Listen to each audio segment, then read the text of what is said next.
Karimnagar municipal corporation mayor Sardar Ravinder Singh ఏ పదవిపై కన్నేశారు? మేయర్ పదవీ కాలం ఇంకా 2 ఏళ్లున్నా మరో పదవి కోసం ఎందుకు ప్రయత్నిస్తున్నారు? ఇందుకోసం ఆయన పన్నుతోన్న వ్యూహాలేంటి?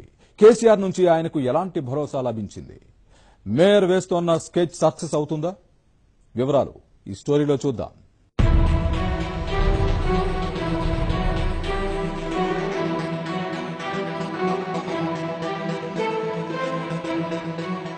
సైకిల్ పై సవారీ చేస్తున్న ఈయనే కరీంనగర్ నగరపాలక సంస్థ మేయర్. పేరు సర్దార్ రవీందర్ సింగ్. పేరుకు తగ్గట్టే సింగ్ ఈజ్ కింగ్ లా దూసుకుపోతున్నారు. తెలంగాణ ఆవిర్భావం తర్వాత కరీంనగర్ మొట్టమొదటి మేయర్ గా తన కలని సాకారం చేసుకున్నారు రవీందర్ సింగ్. అవిశ్రాంతంగా శ్రమిస్తున్నారు.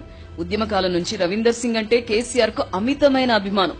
రవీందర్ సింగ్ కూడా కేసీఆర్ పట్ల వీర విధేయుడిగా ఉంటున్నారు. ఒక్క మాటలో చెప్పాలంటే కేసీఆర్ కు నమ్మిన బంటు రవీందర్ సింగ్. తనపై నమ్మకం ఉంచి స్వరాష్ట్రంలో తొలి మేయర్ పదవి కట్టబెట్టినందుకు తానేంటో నిరూపించుకోవాలనే తపన ఆయన పనిలో కనిపిస్తుంది. ఎవరు సహకరించినా సహకరించకపోయినా తన పనేంటో తాను చేసుకుపోయే రకం.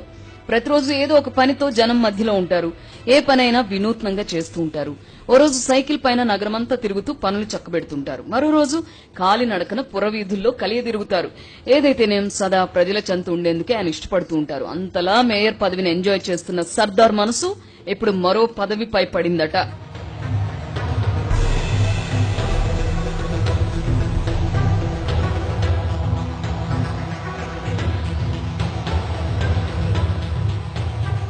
అది ఎమ్మెల్సీ పదవట. అసలు ఎమ్మెల్సీ అవ్వాలన్న కోరిక ఇప్పటిదేం కాదట. తాను మేయర్ కాకముందే ఎమ్మెల్సీ సీటుపై దృష్టి పెట్టారట సర్దార్ రవీందర్ సింగ్. తన మనసులోని మాటను అప్పట్లోనే అధినేత కేసీఆర్ చెవిలో వేశారట. గ్రాడ్యుయేట్ ఎమ్మెల్సీ స్థానంలో తనకు అవకాశం ఇవ్వాలని కేసీఆర్ ను కోరారట. అయితే ఆ పదవిని ఇప్పటి శాసనమండలి చైర్మన్, అప్పటి టీఎన్జీఓ నాయకుడు స్వామి గౌడ్ కు ప్రామిస్ చేసిన కేసీఆర్ మరోసారి అవకాశం కల్పిస్తానని మాటిచ్చారట.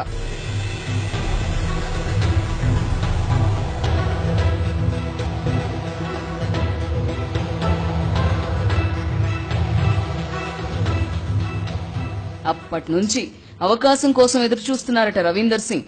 స్వామిగౌడ్ పదవీ కాలం వచ్చే ఏడాదితో పూర్తవుతుంది. కాబట్టి ఖాళీ అవుతున్న ఈ స్థానాన్ని తను కేటాయించాలని ఇప్పటి నుంచి పావులు కదుపుతున్నారట మేయర్ సాబ్.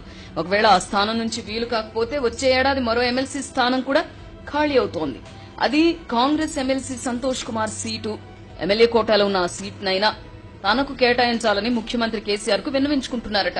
అనివార్య కారణాల వల్ల అది కూడా కుదరని పక్షంలో ప్రత్యామ్నాయాన్ని కూడా ఆలోచించి పెట్టుకున్నారట రవీందర్ సింగ్. నియోజకవర్గాల పునర్విభజన అంటూ జరిగితే కరీంనగర్ రూరల్ అసెంబ్లీ స్థానం నుంచి ఎమ్మెల్యేగా పోటీ చేసే అవకాశం ఇవ్వాలని అడుగుతున్నారట. ఇలా ఒకటి కాకపోతే మరొకటి plan A, plan B, plan C కూడా సిద్దం చేసుకున్నారట. మూడింట్లో ఏదో ఒకటి దక్కించుకునేందుకు విపరీతంగా శ్రమిస్తున్నారట సర్దార్. ఇప్పటికే కరీంనగర్ కు స్మార్ట్ సిటీ హోదా దక్కించుకునేందుకు ఓవైపు కష్టపడుతూనే నగరంలో ఇతర అభివృద్ది కార్యక్రమాలపైన దృష్టి పెట్టారట. వచ్చే ఏడాది కల్లా నగరంలో మాక్సిమం అభివృద్ది పనులను కంప్లీట్ చేసి తన మార్క్ పాలన చూపించాలన్నది రవీందర్ సింగ్ ఆశయం. బై ఛాన్స్ గ్రాడ్యుయేట్ కోటాలో ఎమ్మెల్సీ స్థానానికి పోటీ చేసే అవకాశం వస్తే అందుకోసం ఇప్పటి నుంచే గ్రౌండ్ వర్క్ రెడీ చేసుకుంటున్నారట.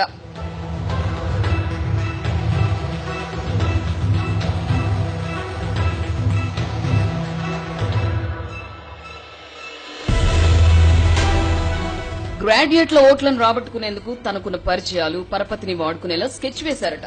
ఇప్పటికే ఆయన దాదాపు 35 సంఘాలకు గౌరవ అధ్యక్షుడిగా కొనసాగుతున్నారు. ఈ సంఘాలలో అత్యధికంగా గ్రాడ్యుయేట్ ఓట్లున్నాయి. ఆ ఓట్లను తన ఖాతాలో వేసుకునేందుకు పక్కా ప్రణాళికతో ముందుకు వెళ్తున్నారు. గతంలో ఆయన ఎన్ఆర్ఆర్ డిగ్రీ కళాశాల గౌరవ అధ్యక్షుడిగా పనిచేశారు. కరీంనగర్ బార్ అసోసియేషన్ అధ్యక్షుడిగా కూడా కొనసాగారు. అదిగాక ప్రస్తుతం పలు ఉపాధ్యాయ సంఘాలకు గౌరవ అధ్యక్షుడిగా కొనసాగుతున్నారు. వీటితో పాటు తెలంగాణ రాష్ట్ర మున్సిపల్ కార్పొరేషన్ చైర్పర్సన్ల రాష్ట్ర అధ్యక్షుడిగా కొనసాగుతున్నారు. ఈ పదవులన్నీ ఎమ్మెల్సీ ఎన్నికల సమయంలో ఉపయోగపడతాయని రవీందర్ సింగ్ భావిస్తున్నారట. అందుకోసమే ఆయా సంఘాలకు పూర్తి అందుబాటులో ఉంటున్నారట. ముఖ్యమంత్రి కేసీఆర్ తన మీద నమ్మకంతో ఎమ్మెల్సీ సీట్ కేటాయిస్తే తాను గెలవడం నల్లేరు మీద నడకేనని లెక్కలు వేసుకుంటున్నారట సర్దార్జీ. ఎలాగైనా ముఖ్యమంత్రిని ఒప్పించి తన చిరకాల కోరికైన ఎమ్మెల్సీ లేదా ఎమ్మెల్యే పదవి దక్కించుకోవాలని తీవ్రంగా కృషి చేస్తున్నారట. అదిగాక గతంలో తనకు కేసీఆర్ మాట కూడా ఇచ్చున్నారు కాబట్టి రానున్న రోజుల్లో తాను ఎమ్మెల్సీ లేదా ఎమ్మెల్యే అవడం ఖాయమేనని 10 మందికి చెప్పుకుంటున్నారట. మరి ముఖ్యమంత్రి కేసీఆర్ సర్దార్ కష్టాన్ని గుర్తించి పదవి కట్టబెడతారో లేదో చూడాలి.